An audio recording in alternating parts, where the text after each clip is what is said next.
Doom loops can be one of the biggest barriers to effective communication, yet we can quiet the chatter and regulate our emotions. My name is Matt Abrahams, and I teach strategic communication at Stanford Graduate School of Business. Welcome to Think Fast, Talk Smart, the podcast. Today, I'm really excited to speak with Ethan Kross. Ethan is an award-winning professor of management and organizations at the University of Michigan's Ross School of Business, and he is a director of its Emotion and Self-Control Lab. He studies emotion regulation and the conscious mind. Ethan has written two best-selling books, Chatter, The Voice in Our Head, Why It Matters and How to Harness It, and his latest book is Shift, Managing Your Emotions So They Don't Manage You. Welcome, Ethan. I'm really excited for our conversation. It's a delight and honor to be here, Matt. I've been looking forward to this for a while now, so glad Great. we can make it happen. Absolutely. Shall we get started? Yeah, let's All let's right. do it. So let's start our chat about chatter. Your work on chatter explores our internal self talk and how it can hijack our performance. Can you explain how this happens and share tools that we can use to quiet that internal critic that we have? Yeah, so one of the negatives associated with chatter, and we should probably start by defining what chatter Yeah. means. Um, Chatter refers to getting stuck in a negative thought loop. And there are really two kind of telltale signs that you are experiencing it. So one is you've got a legitimate problem that you're facing. Maybe it's a problem at work, maybe it's a problem at home, and you're motivated to work through that problem, to use your glorious, marvelous brain to come up with a solution. The problem is you're not successful. So you keep on trying to work through the problem, but you don't make any progress and you start spinning. Sometimes we call this worry, sometimes we call it rumination. The common thread, there's a legitimate problem, but you're not progressing. So that's one sign that you're experiencing this state of chatter. Another is you just berate yourself incessantly. I'm an idiot, such an idiot. How could I have done this? And you just kind of pile on yourself.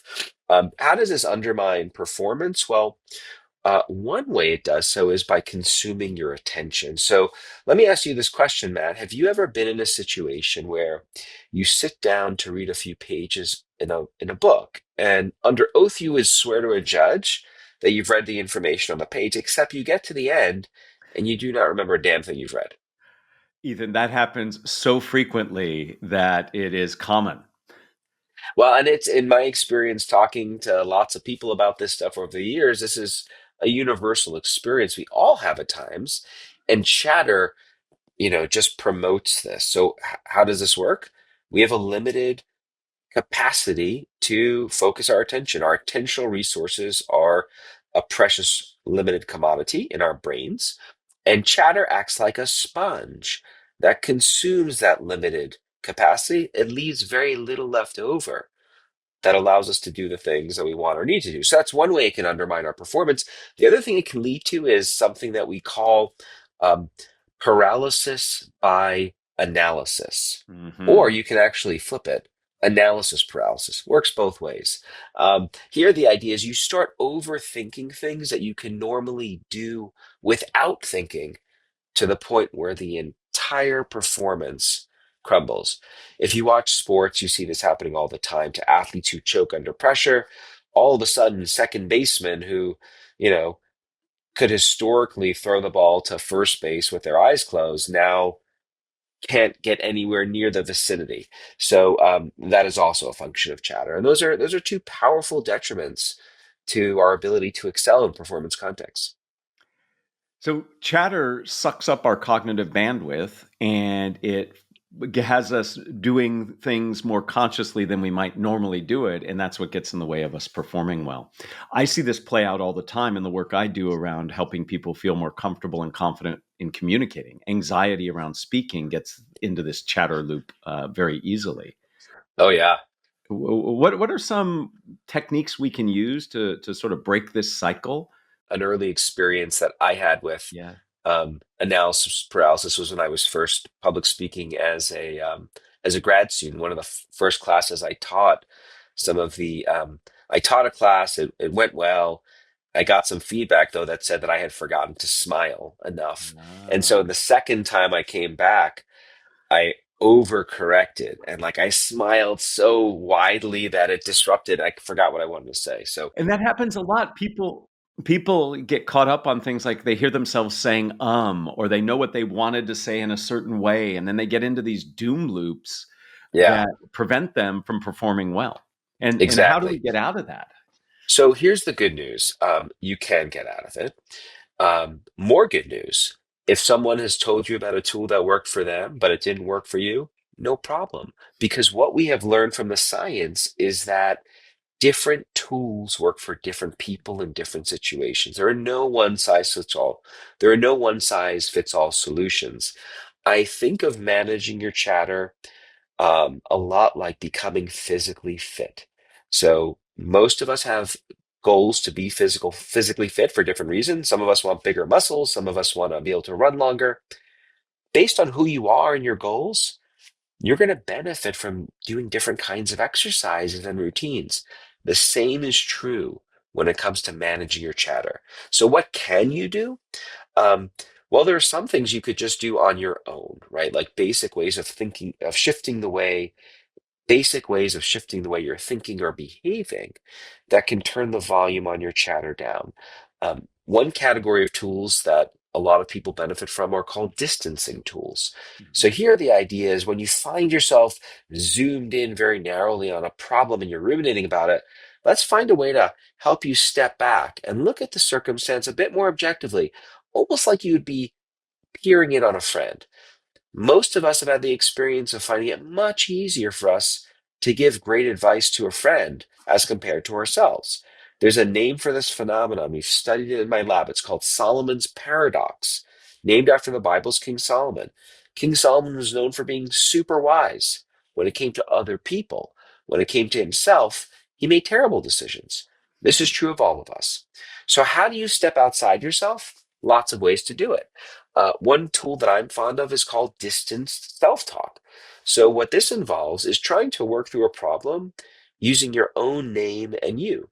So, if I'm really stressed out before a big presentation, I might think to myself, all right, Ethan, how are you going to manage this situation? How have you managed this situation before? Right. Here's why distant self talk helps. It leverages language to shift our perspective. Most of the time that we use the word you or a name, we're using those parts of speech when we think about or refer to someone else. So the link in a person's mind between the word you as an example and another person is about as strong as you can get. So when you use that part of speech to reference yourself, it's essentially turning on the brain machinery for thinking about someone else. Makes it a lot easier for us to work through our problems objectively. So that's one tool you can use. Another tool is something that I call mental time travel into the future. Super simple. How am I going to feel about this presentation 3 hours from now, three Right. days from now, 3 years from now? All of our emotions they take place on a timeline. So you're living your life, something happens, an emotion gets spiked, and as time goes on, the emotion eventually fades. When we're consumed with chatter, we zoom in on the peak of that experience, on the awfulness. Oh my God, everyone's staring at me, and what if I forget to say what I need to say? What if I have to go to the bathroom? And blah, blah, blah.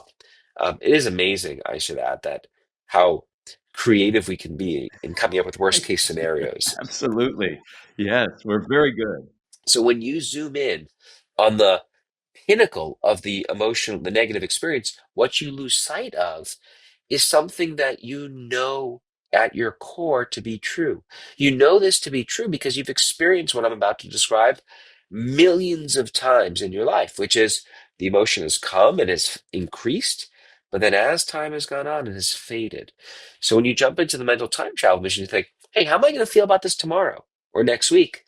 It automatically makes accessible this notion that what you're going through, as awful as it is, it's temporary. It will eventually fade. And that does something very powerful to a mind that is racked with chatter. It gives it hope. That turns the volume down too. So those are just two examples. There are dozens of tools out there.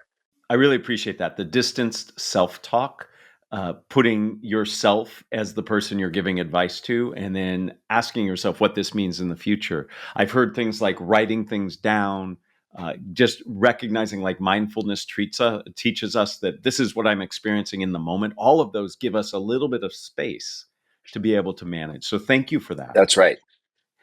I'm curious, given that a lot of our interactions are mediated now, virtual meetings, texts, Slacks. I'm curious if you found that there's a difference in our self-talk when we interact with people who we aren't physically present with. And if so, do you have advice for those virtual, non-in-person situations? I think it's really important for us to be mindful of the modality that we are communicating to other people through. Technology has provided us with just enormous opportunities to be more efficient and effective, but there are some trade-offs that you get. So here's something I think about often when it comes to chatter and technology. We know from lots of research that when people experience strong emotional reactions of the sort that characterize chatter, they are intensely motivated to share the glory that is streaming through their mind with other people. That is, they want to talk about it.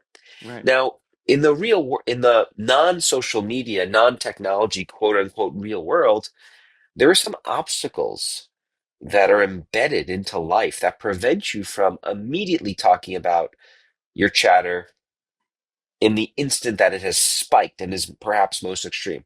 Number one, you've got to like find someone to talk to, and people aren't like always available. And then once you find them, they may not even be able to listen to you. So you've got to wait some time to find someone. And then what often happens as time passes, some scientists describe time as a component of our psychological immune system.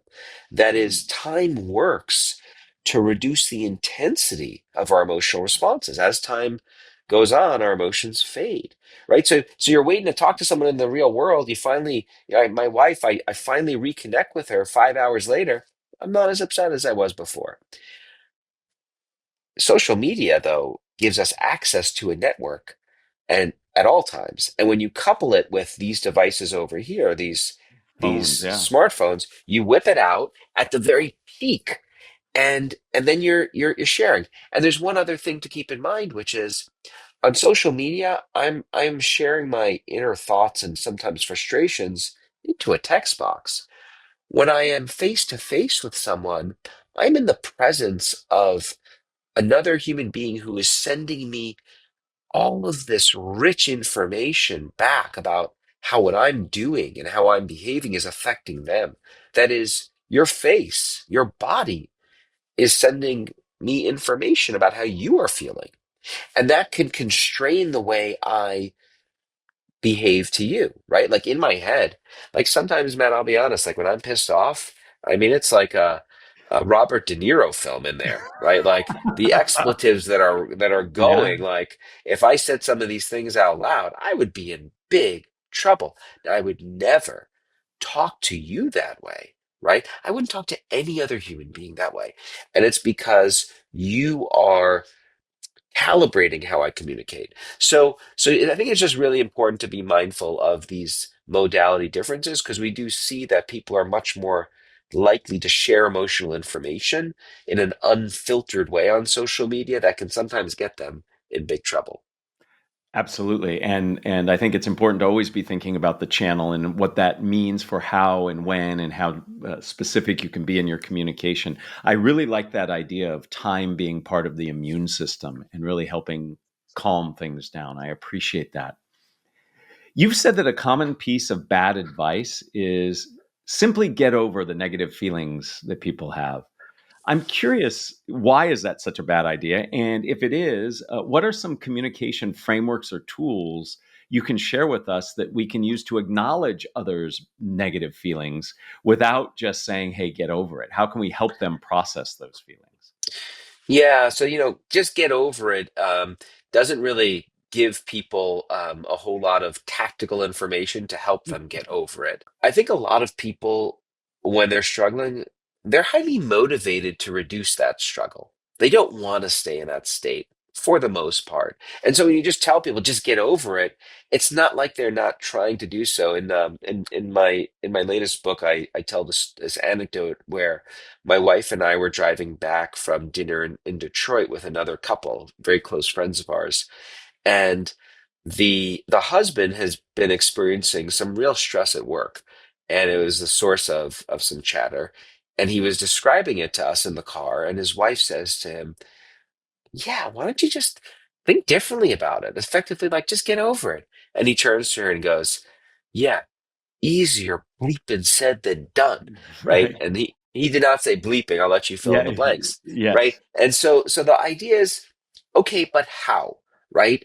It's equivalent to like just get in shape, just lose weight. But I've never taught you the exercises and nutritional regimens you need to accomplish those goals. So what is the best way of supporting other people when they're struggling with chatter or big emotions? There's a two-step science-based framework that I'm particularly fond of. I'm fond of it because it's grounded in rigorous science. I'm also fond of it because I have personally found enormous value in it. Because before I came in contact with this framework, people would come to me for help and I didn't know what to say. Like, sorry, I feel for you, but now I have a guide. So what are the steps in this framework? Step one is emotionally connect with the person, listen to the problem, validate what they're experiencing, show empathy, connect with them, communicate that you are there for them, they have your support, and also like learn about the circumstance. You need to wrap your head around it.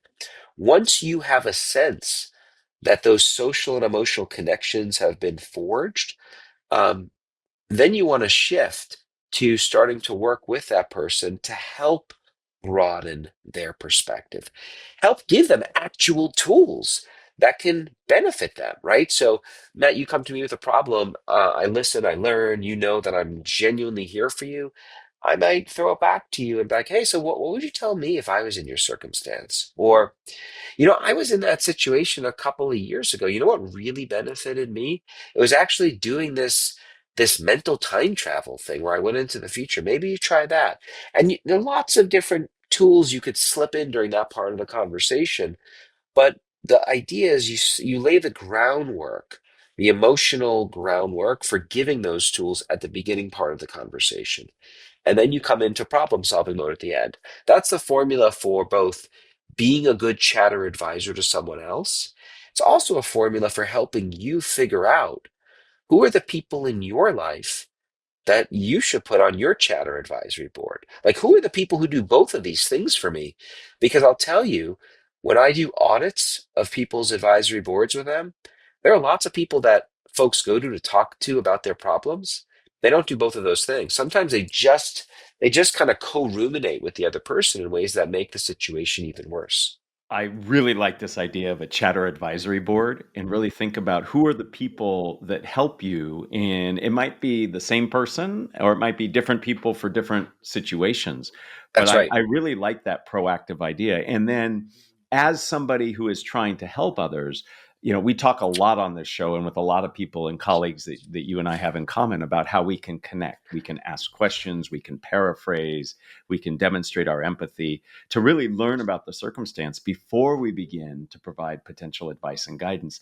And the examples you used of advice and guidance, I think I want to call everybody's attention to. You didn't say you should do this. You said, in my experience, I have found this helped me, which it changes the dynamic. So the tone and manner in which you give the advice, I think, is really important. Yeah, I couldn't agree more.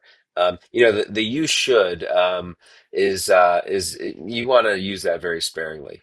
I have a friend who says you shouldn't should all over people, right? And That's a so good one. That's yeah, right.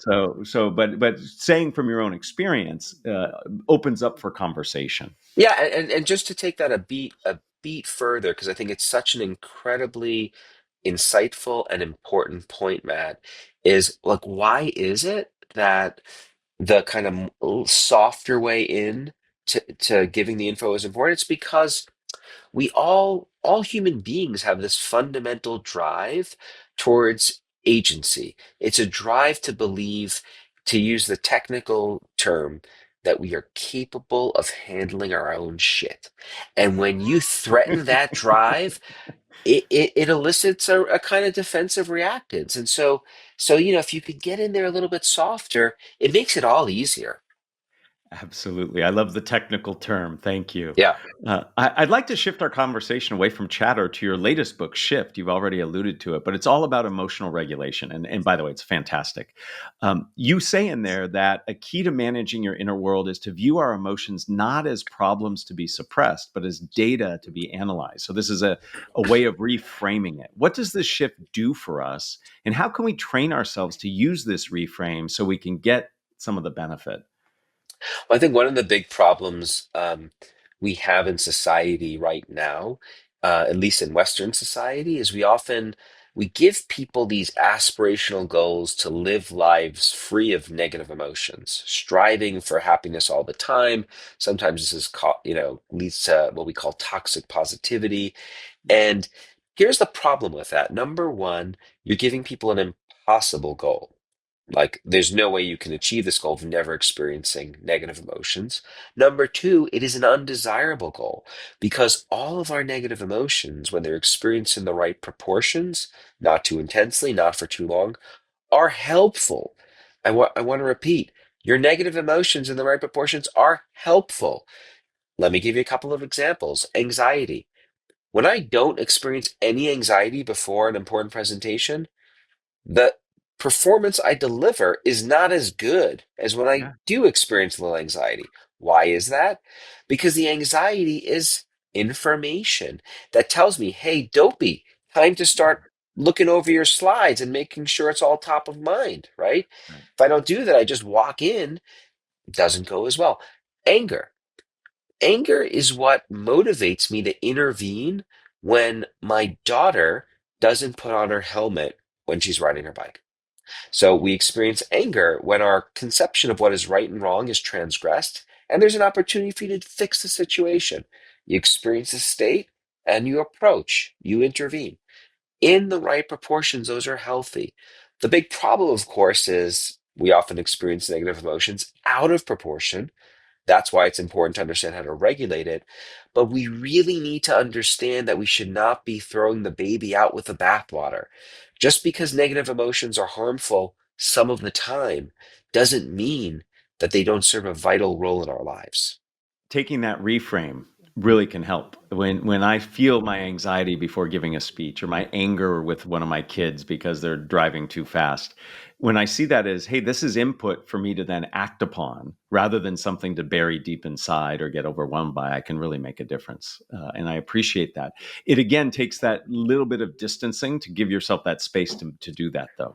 Yeah. Hi, Matt here. Career coaching often comes through our workplaces, which can be a great starting point. But sometimes you want a space to focus on your priorities, not your organization's. That's where strawberry.me comes in. It's career coaching you choose for yourself. You answer a few quick questions, get matched with a vetted coach, and in many cases, you can start within 24 hours. You choose the coach, you decide the goal, and you can get to talk honestly about what actually matters to you, whether that's a promotion, a pivot, burnout, or even leaving. There's no HR involvement, no performance review lens, and if it's not the right fit, you can switch coaches. What I appreciate is the sense of agency. When you're feeling stuck, waiting rarely helps. If you've been thinking something needs to change, you don't need permission to go explore. Go to strawberry.me/talksmart. It's coaching focused on you. Think of it as therapy for your career. Before we end, I always ask people 3 questions. One I make up just for you, and the other 2 I've been asking people as long as the podcast has been around. Are you up for that? Yeah, let's do it. So, question number 1, you have studied awe. Can you tell us very quickly what awe is and what have you learned about it? Yeah, awe is an emotion we experience when we're in the presence of something vast and indescribable, something that just feels bigger than ourselves. And what we've learned is that, number one, you can experience awe from lots of different sources. So a lot of people find awe in nature, beautiful sunset, fall foliage. Um, I'm a science guy, and I often am filled with awe when I contemplate the fact that we human beings have cracked the puzzle of interplanetary travel. That is, we have figured out how to blast a vehicle off this planet and safely land it on planet Mars. And my mind is just can't comprehend how we figured out how to do that. When we experience this emotion of awe, it leads to what we call shrinking of the self. We feel smaller when we're contemplating something vast and indescribable. And when we feel smaller, so do all of the troubles that are weighing us down. And so it's an important reminder of another resource we possess for managing our emotions. Yeah, and awe, I think, also can be experienced internally. You can think about internal things as well, not just Sure. external. But so again, it's a way of distancing and perspective taking. Yep. Question number two: who is a communicator that you admire and why? My good friend Angela Duckworth is, I think, just exceptional at clearly talking about science that honors its richness without um, with but still being really impactful. And I think finding that sweet spot between being able to uh, talk with impact, but not diluting the science is really, really hard to do. She is an amazing communicator, and you and Katie Milkman have both nominated her as a person that is admired. So thank you for that. Our final question, Ethan: what are the first three ingredients that go into a successful communication recipe? Clarity, simplifying as much as you can, but not beyond that, and emotion. Okay. Sharing your passion and love of what you're doing and talking about. Clarity, simplicity, and emotion that you feel and experience. Thank you for that recipe, and thank you for all the insights you've provided. A lot of us carry around a lot of chatter, and it can make it hard for us to regulate our emotions and manage. And you've given us some very specific advice and guidance. The one thing I am certainly taking away is my chatter advisory board. I'm sending out applications to several people to join right away. Thank you, Ethan, for your time. Thanks for having me.